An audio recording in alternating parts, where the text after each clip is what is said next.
I can't believe you would do this to me, Damien. At my father's funeral, of all places. My voice trembles with rage and disbelief as I confront my husband, his shirt hastily buttoned and lipstick smeared on his collar. Damien's eyes widen in surprise before narrowing with contempt. Don't be so dramatic, Raven. It's not like you were ever enough for me anyway. His words cut deep, reopening wounds I thought had long since scarred over. I think back to when we first met, how his charm and promises of success had blinded me to the red flags. I was just a naive, struggling artist then, desperate for love and validation. I gave up everything for you, I choke out, my vision blurring with unshed tears. My art, my dreams, my self-respect, and for what? A loveless marriage and a lifetime of regret? Damien scoffs, his handsome face twisting into a sneer. You were always so pathetic, Raven, clinging to me like I was your last hope. Well, guess what? I never needed you. I only married you for your father's money and connections. The truth of his words hits me like a punch to the gut. I think of all the years I wasted trying to win his love and approval while he was busy building a life with someone else, someone younger, prettier, more talented. Who is she, Damien? The woman you were just fucking in the coat room? My voice is low and dangerous, barely recognizable to my own ears. He smirks, unashamed. Her name is Sasha. She's everything you're not, Raven. Young, passionate, with a real future in the art world, and she's pregnant with my child. I feel like I might be sick. The betrayal is too much, too raw.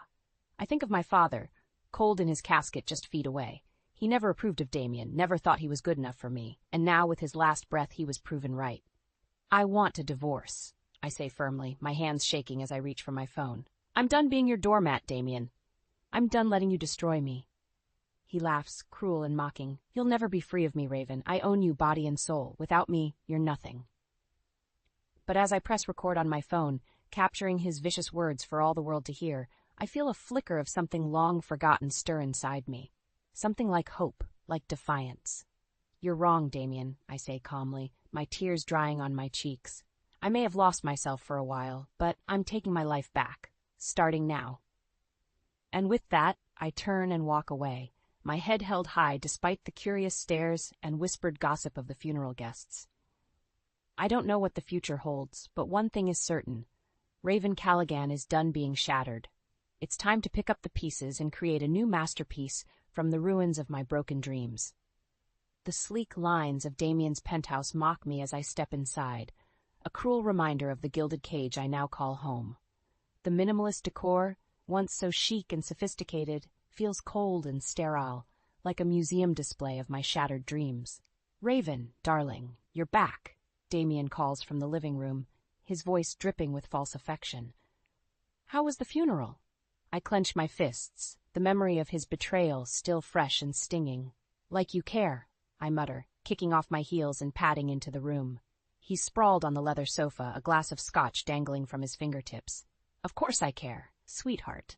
Alistair was like a father to me. I snort, the irony almost too much to bear.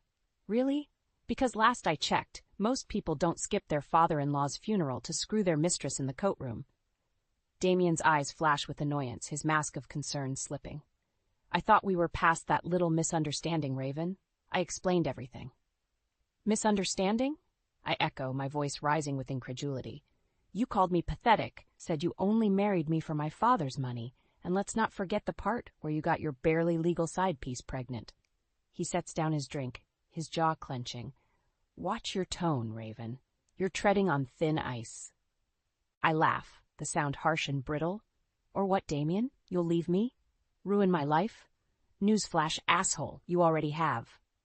Just then, the front door slams, announcing the arrival of my least favorite person. Lilith, Damien's teenage daughter from his first marriage, saunters in, her heavily lined eyes narrowing as she spots me. Oh, look, the gold digger's back, she sneers, tossing her designer bag on the counter. Shouldn't you be out spending my inheritance on tacky art supplies? Yes, I bite back a retort, knowing it's useless to engage with her. Lilith has hated me from the moment I moved in, seeing me as a threat to her daddy's fortune and attention. Lilith, please, Damien chides, but there's no real rebuke in his tone. Raven is part of this family now. You need to show her some respect. Respect? Lilith scoffs, her heavily glossed lips curling in disdain. For what? Her amazing ability to spread her legs and trap men into marriage? The words hit me like a slap, the air rushing from my lungs. I turned to Damien, expecting him to defend me, to put his daughter in her place. But he just shrugs, reaching for his drink again. She's not wrong, Raven. You didn't exactly bring much to the table when we met. No money, no connections, just a pretty face and a decent pair of tits. I feel like I might be sick, the room spinning around me. Is this really what he thinks of me? Is this all I am to him, to everyone in this godforsaken family? I'm an artist, I whisper, my voice cracking. I have talent, I have dreams. Lilith rolls her eyes, her laughter cruel and mocking. Dreams? Wake up, Raven. You're nothing but a washed-up wannabe who got lucky, and now that Daddy's gone, your luck's about to run out. She flounces out of the room, her parting words hanging in the air like a noose. I turn to Damien, desperate for some shred of comfort, of reassurance, but he just shakes his head, his expression a mix of pity and contempt. She's right, you know. Without Alistair's money, we're screwed. The gallery's in the red, and your little art projects aren't exactly paying the bills. I feel like I'm suffocating, the walls of this beautiful, terrible apartment closing in on me. Is this really my life now? A loveless marriage, a resentful stepdaughter, a husband who sees me as nothing more than a meal ticket? I think back to the girl I used to be, the one who believed in love and art and the power of her own voice. She seems so far away now, a distant memory of a life I can never reclaim. But as I stand there, something inside me hardens, a small, fierce spark of defiance flickering to life. I may be trapped, I may be broken, but I'm not dead yet. And one way or another, I'm going to make them pay for what they've done to me. 5 years. That's how long it's been since I stood in front of the mirror, a shadow of the woman I used to be. My once vibrant eyes are dull, my skin pale and drawn. The paintbrushes that were once an extension of my soul now lie forgotten, gathering dust in the corner of my studio. I hear the front door slam, followed by the click of high heels on the marble floor. Lilith, now 21 and every bit as vicious as her father, enters the room, her lip curled in a sneer. Still moping around, I see, she taunts, her gaze sweeping over my paint-splattered sweatpants and messy bun. Don't you have anything better to do than wallow in self-pity? I don't bother to respond, knowing it will only fuel her cruelty. Lilith has made it her mission to torment me at every turn, blaming me for the family's financial struggles and her own miserable existence. You know, if you weren't such a useless leech, maybe Daddy wouldn't have to work so hard to keep us afloat, she continues, examining her perfectly manicured nails. But I guess that's what happens when you marry a talentless gold digger. I feel a flicker of anger, but it's quickly extinguished by the weight of my own despair. She's right, after all. What have I contributed to this family, to this life? Nothing but broken dreams and empty promises. The sound of the door opening again jolts me from my thoughts. Damien enters, his suit impeccable and his expression unreadable. He barely spares me a glance as he pours himself a drink, the amber liquid sloshing against the sides of the glass. Lilith, darling, I need to speak with Raven alone, he says, his tone calm but firm. Why don't you go shopping with your friends? Use the black card. Lilith's eyes light up, her earlier venom forgotten in the face of her father's generosity. She snatches the credit card from his outstretched hand and flounces out of the room, leaving me alone with the man I once thought I loved. Your father called, Damien says, taking a sip of his scotch. He wants to see you. I blink, surprised by the mention of Alistair. We haven't spoken in months, not since our last explosive argument about my life choices. What does he want? I ask, my voice hoarse from disuse. Damien shrugs, his gaze still fixed on the view outside the window. He didn't say, but he sounded different, like he was in pain. A flicker of hope ignites in my chest, a tiny ember in the ashes of my dreams. Could this be it? The chance I've been waiting for? The opportunity to escape this gilded hell and start anew. I'll go see him, I say, my resolve strengthening with each word. Maybe he's finally ready to listen, to understand. Damien scoffs, draining the last of his drink. Don't get your hopes up, Raven. Alistair Blackwood is a stubborn old bastard. He'll never change. But as I walk out of the penthouse, my head held high for the first time in years, I feel a sense of purpose, of determination. I may have lost myself along the way, but I'm not going to let them win. I'll see my father, hear what he has to say. And then, one way or another, I'll find a way to break free from this nightmare and reclaim the life I once had, even if it means burning everything to the ground and starting from scratch. The church is silent, save for the muffled sobs of the mourners and the soft rustling of tissues. I sit in the front pew, my eyes fixed on the polished wooden casket that holds my father's lifeless body. Alistair Blackwood, the man who was supposed to be my rock, my protector, is gone. I feel a hand on my shoulder and turn to see Damien, his face a mask of feigned sympathy. "I'm so sorry for your loss, darling," he murmurs, his voice like silk hiding a dagger. "Your father was a great man." I nod, too numb to speak. I think back to our last conversation, just days before his sudden death. He had hinted at a change in his will, a final act of love and redemption. But now I'll never know what he wanted to say, never have the chance to make things right between us. The service ends, and I stand on shaky legs, accepting condolences from strangers and distant relatives. Damien is nowhere to be seen, and a sinking feeling settles in my gut. I excuse myself and slip out of the church, my heels clicking on the stone steps. I hear voices coming from the coat room, and I freeze, my heart pounding in my chest. It's Damien, and he's not alone. I inch closer, my breath caught in my throat. "God, Sasha, you feel so good," he groans, and I hear the unmistakable sound of flesh on flesh.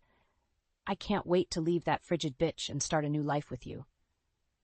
"What about the money?" a woman's voice asks, breathless and eager. "You said she was going to inherit everything." Damien laughs, the sound cruel and mocking. "Don't worry about that, baby. I have a plan. Once the will is read, I'll contest it, say that Raven manipulated the old man into cutting me out. She's got no proof, no witnesses. It'll be her word against mine." I feel like I might be sick, my stomach churning with rage and disgust. How could I have been so blind, so stupid? I trusted him, loved him, and all along he was plotting to use me and toss me aside. "And what about the kid?" Sasha asks, her voice tinged with worry. "You sure it's yours?" "Of course it's mine," Damien scoffs. "You think I'd let some other man touch what's mine?" "No, this is our ticket to the good life, Sasha, a new start, with Raven's money and my brains. We'll be unstoppable." I can't listen anymore, can't bear to hear another word of their sickening plan. I fumble for my phone, my hands shaking as I hit the record button. I need proof, need to expose Damien for the lying, cheating bastard he is. I step into the coat room, my head held high and my eyes blazing with fury. "Well, well, well," I say, my voice dripping with venom. "What do we have here?" Damien and Sasha spring apart, their faces flushed and their clothing disheveled. "Raven, I can explain," Damien stammers, his eyes wide with panic. "Oh, I think you've explained quite enough," I snarl, holding up my phone. "I heard everything, Damien, every disgusting, despicable word." Sasha blanches, her hand flying to her stomach. "You recorded us?" she whispers, her voice trembling. I nod, a cold smile spreading across my face. "Every single second. And now I'm going to make sure the whole world knows what a pathetic, conniving worm you really are, Damien Callaghan." I turn on my heel and storm out of the room, my heart pounding with a newfound sense of purpose. I may have lost my father, my marriage, and my self-respect, but I'll be damned if I let them take anything else from me. It's time to fight back, to take what's mine and burn the rest to the ground. And I won't stop until Damien and his little whore are nothing but ashes at my feet. The funeral guests stare at me in stunned silence as I march back into the church, my phone clutched in my hand like a smoking gun. Damien follows close behind, his face a mask of panic and fury. "Raven, please, let's talk about this in private," he hisses, reaching for my arm. I yank away from his grasp, my eyes blazing with a fire I thought had long since been extinguished. "Oh, we're going to talk, all right," I say, my voice ringing out clear and strong. "But not in private, not anymore." I turn to face the crowd, my heart pounding in my chest. "Ladies and gentlemen, I have an announcement to make. My husband, Damien Callaghan, is a liar, a cheat, and a thief." Gasps and murmurs ripple through the room, and I see Lilith's face turn pale with shock. Good. Let her see her precious daddy for the snake he really is. "I have proof," I continue, holding up my phone.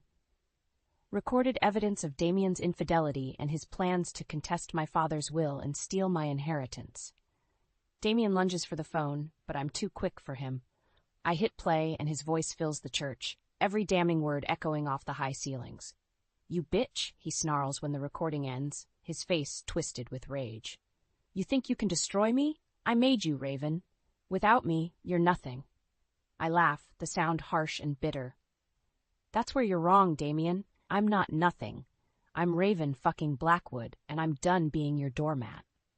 I reach into my purse and pull out a thick envelope, tossing it at his feet. I've already spoken to my lawyer. My father changed his will before he died, leaving everything to me. And as for you, you're out on your ass, with nothing but the clothes on your back and the child support payments for your bastard kid. Damien's face drains of color, his mouth opening and closing like a fish out of water.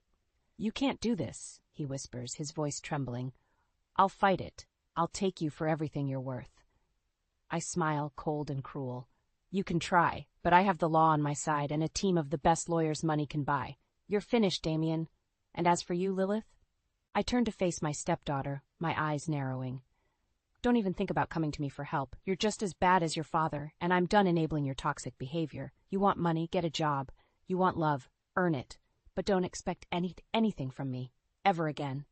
Lilith's face crumples, tears streaming down her cheeks. Please, Raven, I'm sorry. I didn't mean it, any of it. I was just angry, jealous. Don't cut me off, I need you. I shake my head, my heart hardening to her crocodile tears. You need a reality check, Lilith, and I'm done being your punching bag. I have my own life to live, my own dreams to chase, and I won't let you or anyone else hold me back anymore. I turn to the stunned crowd, my head held high. Thank you all for coming to pay your respects to my father. But if you'll excuse me, I have a divorce to finalize and a new chapter to begin. I walk out of the church, my steps light and my heart soaring. For the first time in years, I feel alive, powerful, in control of my own destiny. Damien and Lilith can rot in the hell they've created for themselves. I have a legacy to claim and a life to rebuild, one brushstroke at a time, and nothing and no one is going to stand in my way. The gallery is buzzing with activity, the white walls lined with paintings that seem to vibrate with energy and emotion. I stand in the center of the room, a glass of champagne in my hand and a smile on my face. This is my moment, my triumph, and I'm going to savor every second of it. I see Damien across the room, his face haggard and his suit hanging off his frame. He looks like a man who's lost everything, and in a way, he has. I made sure of that. I saunter over to him, my heels clicking on the polished concrete floor. Damien, darling, so glad you could make it, I purr, my voice dripping with false sweetness. I know how busy you must be, what with the job hunt and all. He glares at me, his eyes bloodshot and his jaw clenched. You think you've won, don't you? He growls, his voice low and menacing. You think you can just destroy my life and walk away unscathed?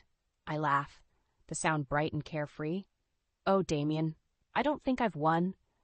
I know I have, and as for walking away unscathed, I'm not the one who's been blacklisted from every gallery in the city, am I? His face twists with rage, and for a moment I think he might actually hit me. But then a voice cuts through the tension, smooth and confident. Raven, darling, there you are. I've been looking all over for you. I turn to see Marcus, my new business partner and the owner of the most prestigious gallery in town. He's tall and handsome, with salt and pepper hair and a smile that could charm the pants off a nun. Marcus, so sorry to keep you waiting, I say, taking his arm and shooting Damien a triumphant look. I was just catching up with an old friend. Damien's eyes narrow, his fists clenching at his sides. Friend? Is that what you call the man who ruined your life? Marcus raises an eyebrow, his gaze flicking between us. Ruined her life? From where I'm standing, it looks like Raven's doing just fine. Better than fine, actually. Her show is a sensation, and the critics are calling her the next big thing in the art world. I smile, leaning into Marcus's side. What can I say? I had a lot of inspiration to draw from. Pain, betrayal, the depths of human cruelty. It's all there on the canvas for everyone to see. Damien scoffs, his face twitched with disgust. You're pathetic, Raven. Using our marriage, our private life, as fodder for your little art projects. Don't you have any shame? I step forward, my eyes blazing with fury. Shame? You want to talk about shame, Damien? How about the shame of being married to a man who cheated on me, lied to me, and tried to steal my inheritance? The shame of watching my stepdaughter spiral into addiction and despair because of your toxic influence? No, Damien, I have no shame. Not anymore. But you? You should be drowning in it.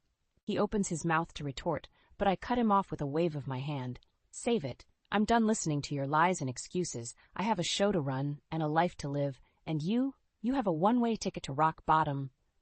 Enjoy the ride. I turn on my heel and walk away, Marcus at my side. I can feel Damien's eyes boring into my back, but I don't look back. I'm done looking back, done letting my past define me. I'm Raven Blackwood, artist, survivor, and queen of my own fucking destiny. And nothing, and no one, is going to stand in my way. As we mingle with the other guests, I catch sight of Lilith, her face gaunt and her eyes hollow. She's talking to a man in a cheap suit, and I can tell by the way she's fidgeting that she's jonesing for a fix. Part of me wants to go to her, to offer her help and support. But I know that's not what she needs. Not really. What she needs is to hit rock bottom, to face the consequences of her choices, and learn to stand on her own 2 feet. Just like I did. The applause is deafening as I take my final bow, the stage lights hot on my skin and the adrenaline pumping through my veins. I've done it. I've poured my heart and soul onto the canvas, and the world has embraced me with open arms. I step off the stage and into a sea of congratulations and well wishes, my cheeks aching from the constant smiling. But then I see a familiar figure pushing through the crowd, his face haggard and his eyes wild. Raven, please, I need to talk to you, Damien pleads, his voice hoarse and desperate. I've lost everything, my job, my home, my reputation. I have nothing left. I stare at him, my heart hardening to his pathetic display. And whose fault is that, Damien? You brought this on yourself with your lies and your cheating and your greed. He shakes his head, tears streaming down his face. I know. I was wrong, so wrong. But please, Raven, I'm begging you. Forgive me. Give me another chance. I'll do anything, be anything you want me to be. I laugh, the sound harsh and bitter. Anything I want you to be. I wanted you to be a faithful husband, a loving partner, a decent human being. But you couldn't even manage that, could you? He falls to his knees, his hands clasped in front of him like a penitent sinner. I'm sorry, Raven. I'm so sorry. I was weak, selfish, stupid, but I've changed, I swear. I'll prove it to you, every day for the rest of our lives. Just give me one more chance, please. I look down at him, this man who once held my heart in his hands and crushed it without a second thought. And I feel nothing. No love, no hate, no pity. Just a cold, empty void where my feelings for him used to be. Get up, Damien, I say, my voice flat and emotionless. You're making a scene. He staggers to his feet, his face a mask of desperation and hope. And does that mean? I shake my head, a small, cruel smile playing at the corners of my mouth. It means I'm done with you, Damien, done with your lies, your manipulation, your endless cycle of betrayal and false remorse. I gave you chances, more than you ever deserved, and you threw them all away like the selfish, spineless worm you are. His face crumples, his shoulders sagging in defeat. Raven, please. I hold up a hand, cutting him off mid-sentence. No more, Damien. No more pleading. No more promises. No more second chances. You're dead to me, do you understand? Dead and buried, just like the love I once had for you. I turn to walk away, but he grabs my arm, his fingers digging into my skin. You can't do this, Raven. You need me, just like I need you. We're meant to be together. Can't you see that? I yank my arm out of his grasp, my eyes flashing with fury. The only thing I see is a pathetic, delusional man who can't accept that his time is up. You had your chance, Damien. Multiple chances, and you blew them all. Now it's time to face the consequences of your actions. I walk away, my head held high and my heart light. I can hear him calling after me, his voice growing more and more desperate with each step I take. But I don't look back, don't falter in my stride. I'm done being a victim, done being a pawn in someone else's game. I'm the master of my own fate now, the captain of my own ship. And I'm sailing towards a future that's bright and bold and full of endless possibilities. As I step out into the cool night air, I feel a sense of peace wash over me. I faced my demons, confronted my past, and emerged stronger and wiser for it. I'm ready for whatever comes next, whatever challenges and triumphs lie ahead. Because I know that no matter what, I'll face them head on, with courage and grace and an unshakable belief in myself. I am Raven Blackwood, and I am unstoppable. The sun streams through the floor-to-ceiling windows of my new penthouse, casting a warm glow over the sleek, modern furniture and the vibrant paintings that adorn the walls. I stand on the balcony, a cup of coffee in my hand, and gaze out at the city skyline, a sense of peace and contentment washing over me. It's been 6 months since I walked away from Damien and Lilith, 6 months since I took back control of my life and my destiny, and in that time, I've accomplished more than I ever thought possible. My art has taken the world by storm, with collectors and critics alike hailing me as a visionary, a force to be reckoned with. I've sold pieces to museums and galleries around the globe, and my bank account has never looked healthier. But it's not just about the money or the fame. It's about the sense of purpose, the feeling of fulfillment that comes from knowing I'm making a difference in the world. I've started a foundation, using my wealth and influence to support young artists from disadvantaged backgrounds. I mentor them, guide them, help them navigate the treacherous waters of the art world. And every time I see one of them succeed, every time I watch them take the stage and bask in the applause, I feel a rush of pride and joy that's unlike anything I've ever experienced. But even as I revel in my newfound success, I can't help but feel a twinge of emptiness, a sense that something is missing.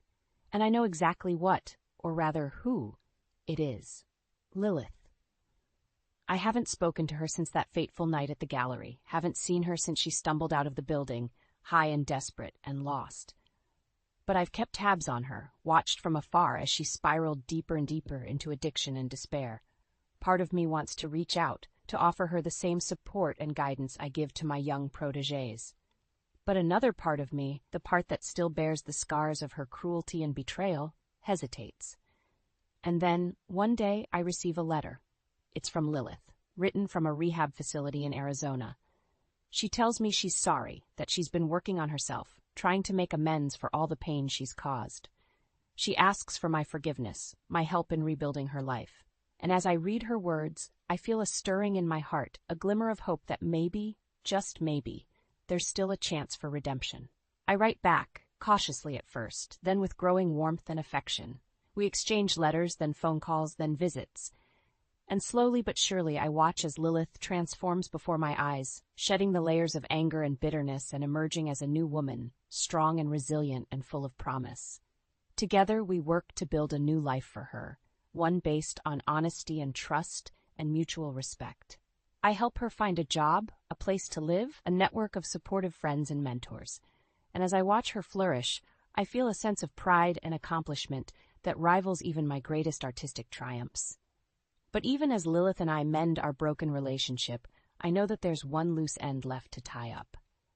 One final piece of the puzzle that needs to fall into place. Damien.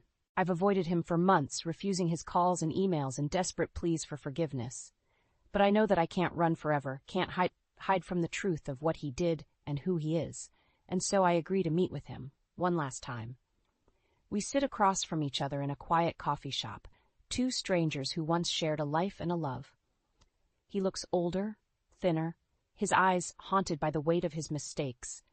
And as he speaks, as he pours out his heart and his soul, I feel a flicker of something that might be pity, might be understanding, but I also feel a sense of closure, a sense that this chapter of my life is finally coming to an end. And as I walk away from him, as I step out into the bright, bustling streets of the city, I know that I'm ready for whatever comes next.